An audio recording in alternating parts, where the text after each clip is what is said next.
湾话艺术水阁好，国情解说两句，我含你做参考。解说，解文说理。好朋友，咱来研究，互相来探讨。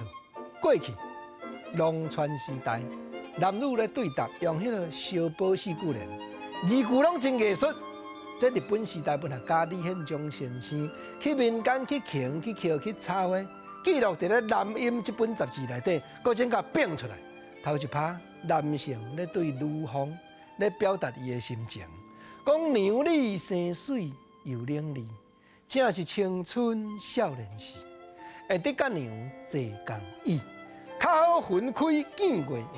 哦，講了安尼真貼地，講咱兩個呐。共只椅仔坐啦，我就安尼歡喜甲吼。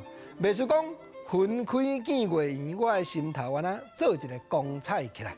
啊，這個查囡仔我安尼還要甲印呢，我來家己編一下吼，來甲印一個無共意思的。講啊，若要坐共椅吼，一隻醫療4笑字，兩人來坐較怪奇，因為醫療傷過長嘛。恐驚阿君外頭有火氣，吼，一間單家你著上頭天。這民間哪有流傳？毋過毋是李憲章記載在咧《南音》雜誌內底，毋是，這個正我去聽到的。當然啦，日本時代姑娘啊，無應該遮鹹，你家聽看覓。第二拍，原來李憲章整理出來，講日到中晝熱刺刺，人若親密疼袂離，毋通日落西山去。阿君心也冷吱吱。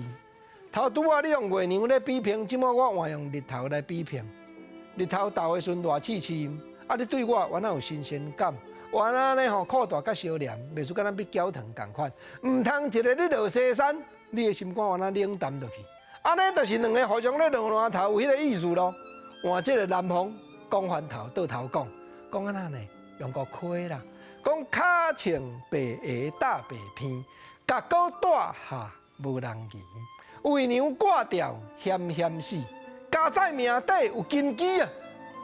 因為日本時代咱就知新潮牌清茶愈來愈普遍，所以查囡仔吼穿白鞋，啊，佮偽裝打白片，兩個一個約會爾，這個查甫明明就歡喜，原來刁工甲講倒頭啦，講你是咧甲我帶下上，啊有影帶下嘛拄啊好爾，因為我為娘掛掉險險死，我為你病傷死，你敢知？